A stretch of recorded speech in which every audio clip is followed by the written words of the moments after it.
الحمد لله والصلاة والسلام على خير خلق الله محمد بن عبد الله وعلى آله وأصحابه ومن والاه. اللهم لا علم لنا إلا ما علمتنا إنك أنت العليم الحكيم.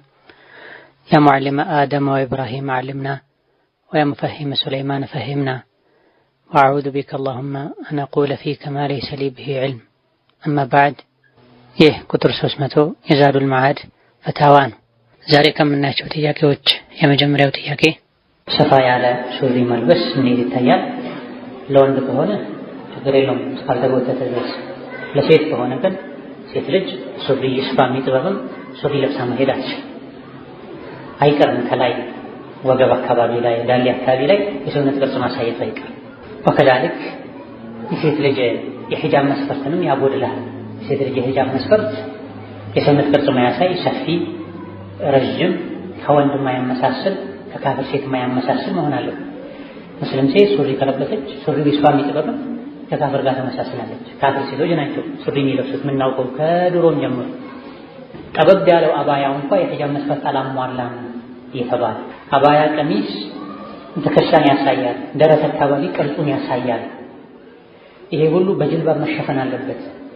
ራስ ላይ በሚጠልቅ ራስ ላይ ተንጠልጥሎ ሙሉ የሰውነት ቅርጽን የሚሸፍን ጅልባብ ትልበስ እየተባለ ዩድኒን ዐለይሂን ሚን ጀላቢቢሂን ከለበሱት ልብስ ላይ ላያቸው ላይ ጅልባብ ለቀቅ ያደርጉ ብሎ አላህ እያዘዘ ሱሪ ትልበስ አይባልም። ሱሪው ጠባብ የሚሆን ሰፊ የሙስሊም ሴት ልብስ አይደለም። ሱሪ ከአባያ ስር ከጅልባብ ስር ሱሪ ልታደርግ ትችላለች፣ ከስር ካልታየ። በሄደችበት ሁሉ ከላይ ያለውን አውልቃ የሰውነት ቅርጽን ያሳዩ ፊትናን ካላመጣ።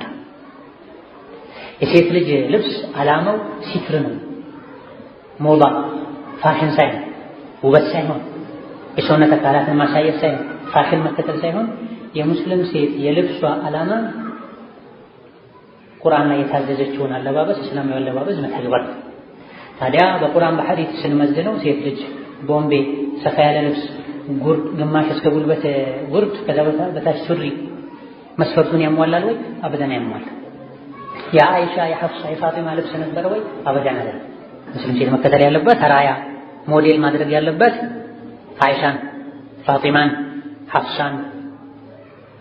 እነሱ እንደዚህ ልብስ ነበር ወይ? ልብስ ፋጢማ አልቅሰዋል። ከለታታን ምን ነው ሲሏቸው የእንጀራ እናታቸው የሞትኩ ቀን ጀናዛዬን ወንዶች ፊት አድርገውት የሰውነቴን የተሸፈነውን እንኳን ቅርጽ ሴቱ ወንዶች ማለታቸው አሳስቦኝ ነው ማለት ሰው ከሞቱ በኋላ ጀናዛ ተገንዞ ተሸፍኖ እንኳን ሰውነት አካልን ወንድ ማየቱ አሳስቧቸዋል። እንዴት ነው በህይወት ያለች ሴት ልጅ በሱሪ መትወጣው ተብሎ የሰውነት ቅርጽ አይታይም? ስትራመድ ሱሪ መሆኑ አይታይም? በጣም ሰፊ ካደረግነው ቀሚስ ነው የሚመስለው። ወዴት ነው ጠጋ ጠጋ እየተባለ ነው? ለምንድን ነው እያስፈለገ? ሀያ አደብ ስርዓት ያላት ሴት ልብስ ነው ወይ? ቁርአኑ እኮ ዝቅተኛ ትልበስ ያለው ሴት ልጅ ጅልባብ ሱሪ ትልበስ አላለም። ሙስሊም ሴት ሱሪ ትልበስ አላለምና የሴት ልጅ ልብስ ማነስ የኢማኗ ማነስ ምልክት፣ የሐያዋ ማነስ ምልክት። የሴት ልጅ ልብስ መብዛት የኢማኗ መብዛት፣ የሐያዋ መብዛት ምልክት። እንግዲህ ኢማኑ እንዲበዛ የፈለገ ሴት ልብሷን ታብዛ ታርዝ። ያለ ማህር የተደረገ ኒካህ ሁክሙ ምንድነው? ማህርን ወደፊት ለመስጠት ተስማምተው ከሆነ ችግር የለም። ጭራሽ ማህር ላልሰጥሽ ብሎ ከሆነ ያለ ማህር ኒካህ የለም። አሁንስ ምንድነው ማድረግ ያለብን? ለእህቶቿ፣ ለአክስቶቿ፣ ለጎረቤቶቿ የተሰጠውን ያክል ማህር መስጠት ነው ያለባቸው። ተማሪ ነን፣ ለምሳ ስንወጣ ነው ዙህርን የምንሰግደው።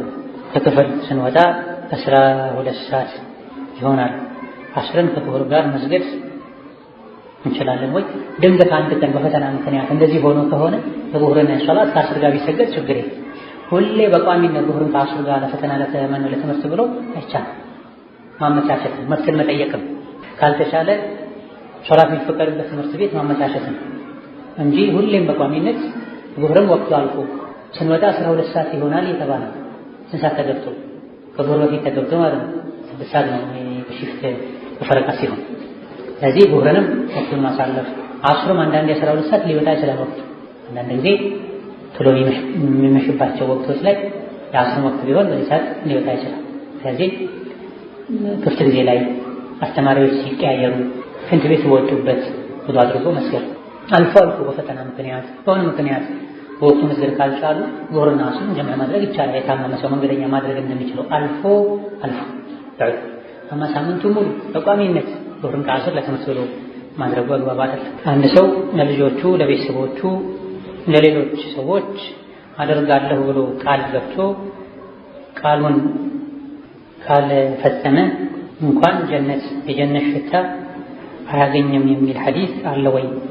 በዚህ መልኩ የተነገረ ሐዲስ እኔ አላውቅም። ነገር ግን በሌላ ጥቅሶች ቃልን ማፍረስ የሙናፊቅ ባህሪ እንደሆነ ተነግሯል። በሱረቱ ተውባ አንቀጽ ላይ ፈአቀበሁም ኒፋቀን ፊ ቁሉቢሂም ኢላ የውም የልቀውነሁ ቢማ አኽለፉ ላህ ማ ወዐዱ። ቃል የገቡትን ማፍረስ ልብ ውስጥ ሙናፊቅነትን ያስከትላል። የገቡትን ቃል ማፍረስ ልብ ውስጥ ሙናፊቅነትን ያበቅላል። የሙእምን ባህሪ አይደለም። የሙእምን ባህሪ አይደለም። ቤተሰብም ይሁን ለማን ሰተት ወደ ጀነት የሚገቡ ሰዎች ባህሪ አይደለም። የጀነት ሰዎች ባህሪ አንዱ ቃል ይሞላሉ። ነቢዩ ዓለይሂ ሰላቱ ወሰላም አንዲት ሴት ቤት ቁጭ ባሉበት ሕፃን ልጇ ከነቢዩ ዓለይሂ ሰላቱ ወሰላም ጋር ቁጭ ብሎ ሳለ ና ልስጥህ አለችው። ከዛ ነቢዩ ሰለላሁ ዐለይሂ ወሰለም ምን ልትሰጪው ነው አሏት። ቴምር ልሰጠው ነው አለቻቸው። እንዲሁ ላትሰጪው ዝም ብለሽ እንዲመጣለች ብቻ ና ልስጥህ ብለሽው ቢሆን ኖሮ አንድ ውሸት ሲጣፈብሽ ነበር ብላ ነቢዩ ሰለላሁ ዐለይሂ ወሰለም። ከዚህ ማይሰጡትን ሰጣለሁ ማለት ውሸት ነው፣ ኒፋቅ ነው፣ የጀነት ሰዎች ባህሪ አይደለም። አንድ ሰው ስለት ተብሎ ስለቱን ማውጣት ያልቻለ ከፋራ አለው። ከፋራውስ ምንድነው? ባለፈው እንዳብራራ ነው ስለት በመሰረቱ አይመከርም። ለአላህ ለመልካም ነገር ለአላህ ከተሳሉ ደግሞ ሰግዳለሁ፣ ጾማለሁ፣ ሰደቃ ሰጣለሁ ብሎ ከተሳሉ የሚቻል ነገር ከሆነ ማድረግ ግዴታ ነው። ደንገት ሆኖ ባይችለው አንድ ሰው ከአቅሙ በላይ ቢሆንበት ምን ያድርግ? የመሐላ ከፋራ ያውጣ ተብሏል። የመሐላ ከፋራ አውጥቶ ከነጥሩ መገላገል ይችላል። የመሐላ ከፋራ ምንድነው? አቅም ላለው ሰው 10 ምስኪን ማብላት፣ ምሳ ወይም እራት አንድ ያድርጎ ማብላት 10 ምስኪን ወይም ለ10 ምስኪን የሶላት ልብስ መስጠት። ይሄን ማድረግ ካልቻለ ወይም ከሌለ ባሪያም ጉዳይ አለ። ጊዜው ብዙ ባሪያ ስለሌለም ከነዚህ ማለት አንዱን ማድረግ ላልቻለ ሰው 3 ቀን ጾም ማብላት ወይም ማልበስ የቻሉ 3 ቀን ቢጾሙ ከፋራው ተስተካከለ። አቅም ለሌለው ሰው ይሄን በማድረግ ከስለቱ መውጣት ይቻላል። የቁርአን ተፍሲር ያለበት ቁርአንን ሐይድ ላይ ሆኖ በእጅ መንካት ይቻላል ወይ? አብዛኛው የተፍሲር ቃል ከሆነ ችግር የለውም። ስሙ የተፍሲር ኪታብ ነው የሚባለው። ግን የሚበልጠው ቁርአኑ ከሆነ አይነካም። እንደውም ለቁርአኑ ክብር ሲባል የሚበልጠው ተፍሲሩ እንኳን ቢሆን ባይነካ የተሻለ በጓንት መሰል ነገሮች መያዝ። ነገር ግን የቁርአን አንቀጾች ውስን ሆነው አብዛኛው ተፍሲር ከሆነ ስሙም ሰዎች ተፍሲር የሚሉት ከሆነ ሁክሙ ለጋሊቡ ነው፣ ለአብዛኛው ነው የሚሰጠው፣ እንደ ኪታብ ነው የሚቆጠረው ያሉበት ሐላል። ነገር ግን በትክክል ልክ እንደ ቁርአን ተደርጎ በየመሃሉ የቁርአን ሰፍሐዎች ገጾች እስከነ ቁጥራቸው ካሉ መጠንቀቁ የተሻለ። ያደግኩት አክስቴ ጋር ነው፣ አሁንም እዛው ነው የምኖረው። ኒቃብ ለብስ ነበረ። ከለበስኩኝ ግን የአክስቴን ባል እንዳትሸፈኝው አሉኝ ስላሳደገኝ። ኒቃቡን ለብሼ እሱን ባልሸፈነው ወንጀለኛ ሆናለሁ ወይስ ከዛ ቤት እስከወጣ ድረስ አልልበስ? የአክስት ባል አጅነቢ ነው። በሌላ በኩል አጅነቢነቱ ካልተወገደ በስተቀር ስላሳደገ ብቻ የአጅነቢነቱ ነገር ቀርቶ ከሌሎች ይሸፈናሉ ከሱ አልሸፈንም አይባል። የአክስት ባል አጅነቢ ነው። ከሁሉም አጅነቢ ነው ሴት ልጅ መሸፈን ያለባት። ካጎቷ ልጅ እንኳን ትሸፈናለች፣ ካክስቷ ልጅ ትሸፈናለች። ሴት ልጅ ማትሸፈነው ከማህረሞቿ ከአባቷ፣ ከአያቷ፣ ከአባቷ ከእናቷም ከአባቷ አባቶች፣ ካጎቷ፣ ከወንድሟ ልጆች ነው እንጂ የአክስት ባል የእህት ባል አጅነቢ ናቸው ስላሳደጉ አይባል። ጡት አጥቶ አሳደገው ከሆነ የጡት አባት ሆነዋል ማለት ነው። ችግር የለም። ጡት ካላጠቡ አይቻልም። በሌላ መልኩ ሐቃቸው ይጠበቃል። ስለዚህ መፍትሄው ለነሱ አስረድቶ እዛው መቀጠል። አይሆንም ከኔ ከተሸፈንሽ ከቤት ውጪ ካለ ሌላ አማራጭ መፈለግ። ወረበል ከዕባ ብሎ መማል ይቻላል ወይ? አዎ ይቻላል። ወልከዕባ ብሎ በከዕባ ብሎ መማል ነው እንጂ ማይቻለው ወረበል ከዕባ ይቻላል። በከዕባ ጌታ ማለት ከዕባ ጌታ አላህ ባለቤቴ ጅልባብ እንድለብስ አይፈልግም፣ እሺ ማለት አለብኝ ወይ? የለብሽም። ጅልባብ ቁርአን ላይ የተጣለ ግዴታ ነው። ሴት ልጅ ላይ ዩድኒን ዐለይሂነ ሚን ጀላቢቢሂን፣ ለሙስሊም ሴቶች እዘዛቸው ላያቸው ላይ ጅልባባቸውን ለቀቅ እንዲያደርጉ። ጅልባብ ማለት ኢብኑ ሐጀር ፈትሐል ባሪ ላይ ሌሎች እንደጠቀሱት ከላይ እስከ ቅንድብ ከታች እንደዚሁ እስከ አይን ከፍ ብሎ ሙሉ ፊትንም ጭምር ይሸፍናል እንጂ አሁን ላይ ውበትን የሌለውንም ጭምር ቁልጭ አድርጎ የሚያሳይ የፊት ውበት ማውጫ ማለት አይደለም። ናም ጅልባብ በስያሜ ደረጃ ግን ትክክለኛ ጅልባብ የሚባለው ከላይ እስከ ቅንድብ ከታችም እስከ አይን ድረስ መጥቶ የሚሸፍን ዋናው የጅልባብ ዓላማው የሰውነት ቅርጽን መሸፈን ከስር የተለበሱ ጠባብ ስስ የጌጥ ልብሶችን መሸፈን ነው። ስለዚህ ባል ሚስቱን አባት ልጁ ጅልባብ አትልበሽ ብሎ መከልከላቸው ሞኝነቱ እንጂ ብትለብስለት እኮ ነው ለሱም አጥሩ ቤቱ ክብሩ የሚታጠርለት በደንብ። ስለዚህ ባል አባት ወንድም አጎት ሴት ልጅን ጅልባብ አትልበሽ ብለው መከልከላቸው እንደው ኺላፍ አለበት ዑለሞች ችግር የለውም ብሏል ብለው ሊከራከሩ ከፈለጉ ንቃብ የሚታሰረውን ፊት መሸፈኛው ላይ ሊከራከሩ ይችላሉ። ንቃብ ላይ በስኑ ኺላፍ ስላለ የተወሰኑ ዑለሞች ይሄን ብለዋል። እሱም ካልተኳኳለች ካልተቀነደበች ተጨማሪ መዋቢያዎችን ካላደረገች ነው እንጂ ከተቀነደበች ሐራም ነው መሰረቱ።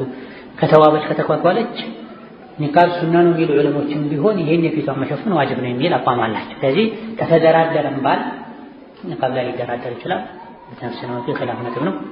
አማ ጅልባብ ማንም መከልከል አይችልም። ንቃብንም ሊከለከል አይገባውም። ራጂሑ ትክክለኛው ንቃብ ዋጅብ ነው ግዴታ። አንድ ሰው ሲያዛጋ አዑዙ ቢላህ ማለት አለበት ወይ? ስናዛጋ ድምፅ መውጣት የለበትም። አፍ በጣም መከፈት የለበትም። ማለት የለብንም። ቡኻሪ ብሎ በዘገቡት ሐዲስ እንዳለው እነዚህን የማዛጋት አደብን ነብዩ ሲያስተምሩ አዑዙ ቢላህ ይበሉ አላሉ አይባልም። ዝም ብሎ ተጫጭኖኛል ሸይጣን እንዲያደረገኝ የሚል ነገር መጥቶበት አልፎ አልፎ ቢል ችግር ላይኖረው ይችላል። ግን ባዛጉ ቁጥር አውዝ ለምሳሌ ማለት እትፍ ማለት ሱና ነው ተብሎ ከሆነ ያ አይደረግም። ከቁርአን ውጭ ያሉ ክቱቦችን ያለ ውዱእ መንካት እንችላለን። ያለ ውዱእ ባይነካ መልካም ነው። የተለያዩ የጦለበል ዒልም አደብን የሚዳስሱ ሊቃውንት አንድ ሰው ዒልም ለመማር ቁጭ ሲል ለማስተማር ቁጭ ሲል ውዱእ አድርጎ ቁጭ ቢል የተሻለ ነው። በተለይ የነቢይን ሐዲስ ያለ ውዱእ ባይዝ መልካም ነው ብሏል። ስለዚህ ቢቻል ውዱእ አድርጎ እንጂ ክታቦችን ለመምታት መልካም ነው። ካልቻሉ ችግር የለውም። ሌላኛው ጥያቄ እናቴ በሽርክ ላይ ነው የሞተችው። በህይወት እያለች የሸሪዓ እውቀት አልደረሳትም። ለሷ ዱዓ ባደርግና በስሟ ሰደቃ ብሰጥ ይደርሳል ቢያብራሩልኝ ባረከላሁ ፊኩም የሚል። ለእንደዚህ አይነት ሰዎች ነው የበለጠ ኢስቲግፋር የሚያስፈልገው፣ ሰደቃ የሚያስፈልገው፣ ዱዓ የሚያስፈልገው።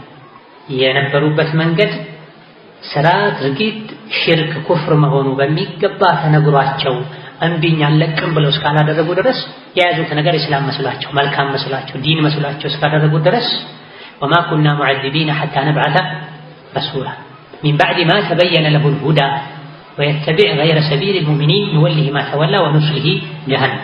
ሽርክ ሰርተሃል ኩፍር ሰርተሃል ብሎ አላህ አንድ ሰው ጀሀነም የሚያስገባው ሐቅና ባጥል ግልጽ ከሆነለት በኋላ አይ አልለቅም ባጥሌም ብሎ የነቢይን ትቶ የሌላን ሰው መንገድ የተከተለ ከሆነ ብቻ ነው። በመሰረቱ ሙስሊም ነኝ ያሉ ላኢላሃ ኢለላህ ያሉ ሶላት እየሰገዱ ነቢይን የወደዱ ሰደቃ እየሰጡ ዚክር ያሉ ዱዓ እያደረጉ በደረሳቸው ልክ ዲንን እስላምን አላህን የወደዱ ነገር ግን አንዳንድ ሽርክ የነበረባቸው ሰዎች ከሞቱ የበለጠ ኢስቲግፋር የሚያስፈልገው ለነሱ ሰደቃ የሚያስፈልገው ለነሱ ነው። አዎ ይደርሳቸዋል። ኢስቲግፋር ዱዓም ሰደቃ የሚደረግላቸው ይገባል። ሌላኛው ጥያቄ የሙዚቃ መሳሪያ ያለው ነሺዳ ማድመጥ ይቻላል አይቻልም? ከዘፈኑ የበለጠ ይሄን መጠንቀቅ ያስፈልጋል። ዘፈን ነው፣ ሰዎች ይጠሉታል፣ ይፈራል፣ ወደ ብልግና የሚያነሳሳ ነው ብለው ይጠነቀቃል። ነሺዳ ግን አብሮት የሙዚቃ መሳሪያ ካለ ሙዚቃ ሆኗል።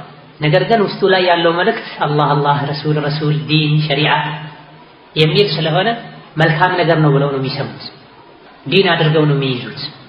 ዲን በሙዚቃ መሳሪያ ሊሆን አይችልም ፈጽሞ። የትኛውም ነገር የሙዚቃ መሳሪያ ካለበት ይከለከላል፣ መራቅ ያስፈልጋል። ነብዩ ሰለላሁ ዐለይሂ ወሰለም መዓዚፍን ከልክለዋል። ቡኻሪ በዘገቡት ሐዲስ ከቂያማ ምልክቶች አንዱ ወደፊት ቂያማ ሲቃረብ ሰዎች ይመጣሉ ሐላል ነው ብለው ያምናሉ። ምንም መዓዚፍ ነው። መዓዚፍ ማለት የሙዚቃ መሳሪያ ማለት ጭራሽ ደግሞ ከሰላዋት አለ ነብይ ጋር ከዚክር ጋር ከሐዲስ ጋር የሙዚቃ መሳሪያ ማስገባት ድርብርብ ጥፋት ነው። ስለዚህ የሙዚቃ መሳሪያ ያለውን ነሺዳ ማድመጥ ሐራም ነው፣ ወንጀል ነው፣ ምንም ጥርጥር የለም። ትንሽ የሚያነጋግረው የሙዚቃ መሳሪያ የሌለው በጋራ የሚባል ነሺዳሳ ይሄን መሰማት የለበትም። እንጉርጉሮ አንድ ሰው ብቻውን የሚለው ችግር የለም። በጋራ የሚባለው ነሺዳም አንዳንዴ ከሙዚቃ መሳሪያ ያልተናነሰ የህፃናት ድምጾችን የሴት ድምጾችን ከጀርባ የሚገቡ ነገሮችን አድርገውበት ከሙዚቃ መሳሪያ በባሰ መልኩ የሰዎችን ልብ የሚያማልል ብዙ አይነት ዘመናዊ ነሺዳዎች አሉና ከዚህ መራቅ ያስፈልጋል። ቀልብ ያደርጋል፣ ከቁርአን ያርቃል። ኒካህ ላስር ቤተሰብ ከለከሉኝ እና በራሳችን ማሰር እንችላለን ወይ? እና ልጁ ጥሩ ልጅ ነው በቁርአንም እንደዛው ይላል። ማን ነው ይሄ ጥሩነቱን የመሰከረው? በፍቅር አይኑ የታወረ ሰው ከሆነ የመሰከረው እውር ምስክር አይሆንም። የሚመሰክርለትን አካል ማየት መቻል አለበትና ሴት ልጅ በራሷ ኒካህ መሰረች። ኒካህ የሚታሰረው በቤተሰብ ነው። ባህላት በአባት አባት፣ በአያት፣ በወንድም፣ በአጎት፣ በአባት በኩል በሚገናኙት አጎት፣ እነዚህ ሁሉ ከሌሉ በአባት በኩል በሚገናኙት አጎት ልጅ፣ እነዚህ ሁሉ ከሌሉ ወይም ያለ ምክንያት እምቢ ካሉ፣ እነዚህ ሁሉም ከሌሉ ወይም ያለ በቂ ምክንያት እምቢ ካሉ በሸሪዓ ፍርድ ቤት ይታሰራል እንጂ በራስ ኒካህ ማሰር በስምምነት የሚደረግ ዝሙት ነው የሚባል። ስለተስማሙ ዝሙትነቱ አይቀርም። ነብዩ ሰለላሁ ዐለይሂ ወሰለም በርካታ ሐዲሶች ላ ኒካህ እስመዒ ላ ኒካህ ኢላ ቢወልይን ወሻሂደይ ዐድሊን ብለዋል ነብዩ ሰለላሁ ዐለይሂ ወሰለም። ላ ኒካህ የሚባል የለም ፈጽሞ በምን እንጂ ኢላ ቢወልይ የሴት ልጅ ኃላፊ ተገኝቶ ያሰረው ወሻሂደይ ዐድሊን ሁለት ታማኝ ምስክሮች የተገኙበት ካልሆነ በስተቀር ኒካህ አይባል። እኔ ራሴን ድሬሃለሁ ወይም ደግሞ እሱ እኔን አግብቼ አንቺን አግብቼሻለሁ ተብሎ የሚደረግ ጋብቻ ዝሙት። አሊያ ደግሞ መንገድ ላይ አንድ ጥምጣም ጠምጥሞ የሚሄድን ሰው አግኝተው ሼህ ኑ ኒካህ ዘሩልን ብለው የታሰረ ኒካህ በፍጹም ኒካህ አይደለም። ጥምጣም የጠመጠመ ሁሉ ባቢ ይመስላችኋል፣ ወልያም ይመስላችኋል። ገለጥ ነው። ቤተሰብ አይሆንም ካለ ለምንድን ነው አይሆንም ያሉት? ቆም ብሎ ማየት ያስፈልጋል። ቅድም ይሄ ምስክር የማን ምስክር ነው ያልኩት፣ ይሄ ምስክርነት የማን ያልኩት ለዛ የተኛው ወንድ አንዲት ሴት ሲቀርባት መላኢካ ሆኖ ነው የሚቀርበው። የሌለውን ማንነት ይዞ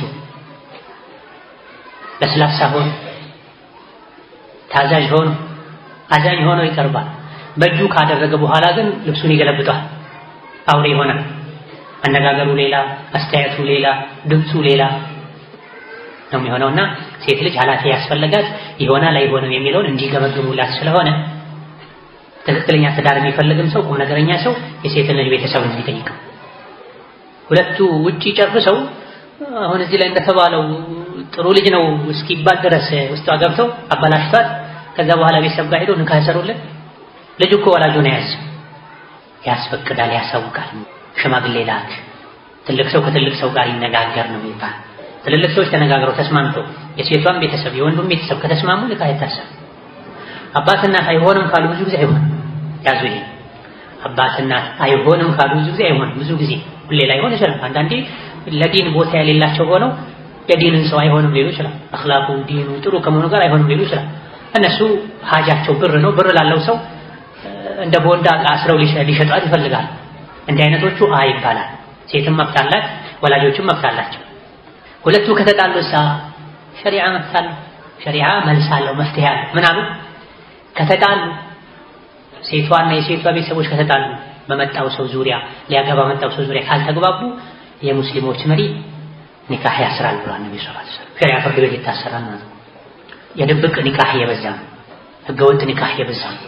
የተቀደደባቸውን ካልሲ ገዝተው መቀየር ያልቻሉ ልጆች እንኳን ካላገባው ያው ካልሲ ቅያር የሌለው ልጅ ተመልከት። ከእንቅልፉ ተነስቶ ፊቱን በትክክል ታጥቦ እንኳን መውጣት ማይችል እናቱ ፊቱን የምታጠበው ልጅ ታጠብ የምትለው ልጅ ትምህርት ቤት ከሆነች ልጅ ጋር ተጃጅሎ እናቱ ጋር መጥቶ ካላገባው ይላል። በ15 ዓመት ትዳር እኮ እንደዚህ ጨዋታ አይደለም። ይሄ ከካፈር ጓደኛ ጋር የዋሉ ፌስቡክ እና ፈሳድ ቡክ ያዩ መበላሸት ተግባብ አይደለም። ልጆች ረጋ ብላችሁ ደግሞ ተማሩ። መጀመሪያ ቅሩ፣ መጀመሪያ ስራ ለመዱ። መጀመሪያ ድሮ አባት አያቶቻችን የሚያገቡ የነበረው በ30 ዓመታቸው በ40 ዓመታቸው ነው። ቤተሰባቸውን ካደሙ አስደስተው ተመርቀው ስራ ለምደው ትዳር እንደዚህ ዘው ተብሎ የሚገባበት አይደለም። ሳትወልድ ላሳደገች እንደ እናት መሆን ትችላለች። በማሳደጓ ሐቅ ይኖራታል። ነገር ግን እንደ እናት አይሆን። اللهم ኢላ ጡት አጥብታ ከሆነ በረባሃ በጡት ማጥባት ከዱንያዊ ሐቆች ልክ እንደ እናት ሁሉንም ነገር ታገኛለች። በመሐረምነትም እንደ እናት ትሆናለች። ሆኖም ግን አርግዛ አመጣ እንደወለደች እናት የሚሆን ማንም የለም። በጎ ያደረጉልን መልካም ውለታ ያዋሉልን ሰዎችን ውለታቸውን መመለስ አስፈላጊ ነው። ወንድ ልጅ የፀጉሩን ከለር ከጥቁር ውጪ ማንኛውንም አይነት ከለር መቀባት ማቅለም ይችላል። ጀዛኩም ኸይራን። ሐዲስ ላይ የተፈቀደው ሽበትን መቀየር ብቻ ነው። ሽበት በነብዩ ሰለላሁ ዐለይሂ ወሰለም ሐዲስ መሰረት ቀይሩ ስለተባለ የተፈቀደው። ሽበትም ላይ ጥቁርን ራቁ ተብሏል። በተፈጥሮ ጥቁር የሆነን ፀጉር ወደ ሌላ መቀየር አብዛኛው ጊዜ አሁን ባለንበት ጊዜ የምናየው ፋሽን የፋጅሮችን የፋሲቆችን መንገድ መከተል ነው። ከሙጅሪሞች ጋር መመሳሰል። አደብ ያለው አኽላቅ ያለው ስርዓት ያለው ወንድ የፀጉሩን ተፈጥሯዊ ጥቁር ቀለም ወደ ሌላ አይቀይርም። ሽበትን ወደ ሌላ ቀለም መቀየር ነብዩ ሰለላሁ ዐለይሂ ወሰለም ፈቅደዋል። ጥቁር ማድረግ ግን የሽበትን ጥቁር ማድረግ ከልክለዋል። አንድ ዘመኔ መጋዘን አለው። መጋዘኑን የተከራያቸው ድርጅት ሲሆን እህል ገዝቶ እያከማቸ ለብቅል ፋብሪካ ግብዓት ማድረግ ዋና ስራው ነው። ለዚህ ድርጅት መጋዘኑን ማከራየት ይበቃል ወይ? መጋዘኑ ውስጥ ብቅሉ አይሰራም ይላል። ሲዋዋሉ ሲነጋገሩ ለብቅል ማስረከቢያ እህል ሊጠራቀምበት ከሆነ ከብቅል የሚሰራው አሁን ላይ ባለንበት ዘመን በብዛት ኸምርን አስካሪ መጠጥ ነውና በወንጀል መተባበር ስለሚሆን ይህን ማድረግ አይቻልም። ሰደቃ መስጠት እወዳለሁ። አንዳንድ ችግር ሲገጥመኝ ወደ ሰደቃ እዞራለሁ። ምላሹም ወዲያው በተሻለ ሁኔታ ይመለስልኛል። ነገር ግን ባለትዳር ስሆን የግል ገንዘብ የለኝም። ባለቤቴ ለማንኛውም ኸይር ነገር ሙሉ ፈቃድ ፈቅዶልኛል። አብሮኝ አይኖርም። ስሰጥ ትንሽ ነገር አልሰጥም። በተረጋጋና በበረካ እኖራለሁ። ብዙ መስጠት ኢስራፍ ይሆንብኛል። እኔስ ከአጅሩ ተካፋይ እሆናለሁ። ባረከላሁ ፊኩም። የኸይር ኢስራፍ የለም ኢንሻአላህ ተዓላ። የኸይር ኢስራፍ የለም።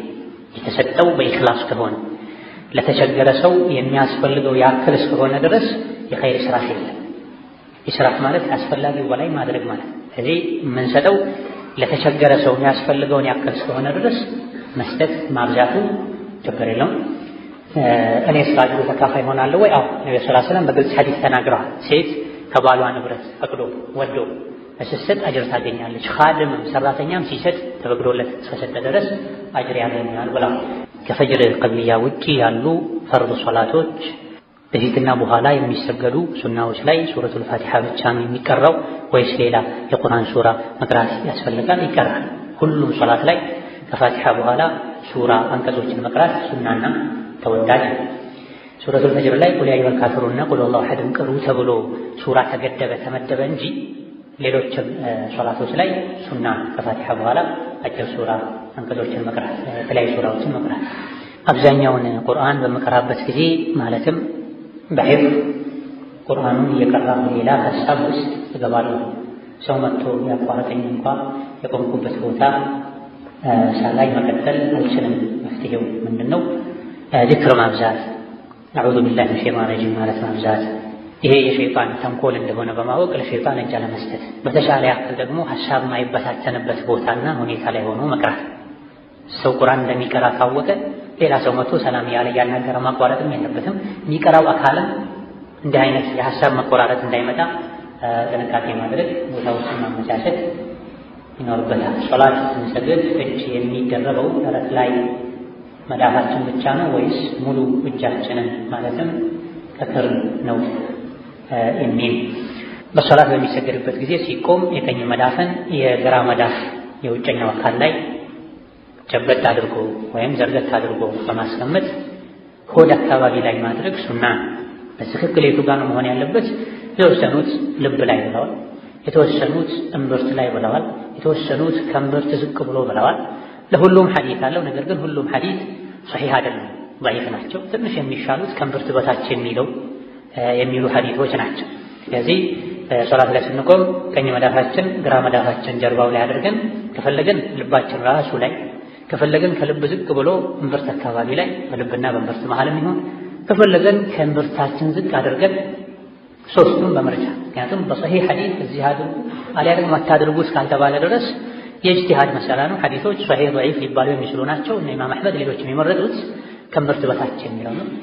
በርካታ ፉቃዎች የመረጡት ልብ አካባቢ የሚለው ነው። እዛ ላይ ይቀመጣል። ሲቀመጥ የሚደረበው ክርን ነው ወይ?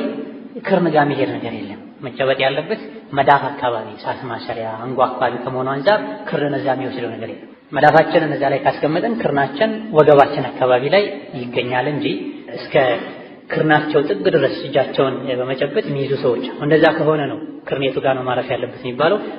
እስከ ክርናችሁ መዳፋችን ወስዳችሁ ያዙ የሚል የለም። መዳፍ መሆን ያለበት ሳት ማሰሪያ አካባቢ ብቻ ነው። ቢላሂ ተውፊቅ። ሰላም አለይኩም ወራህመቱላሂ ወበረካቱሁ።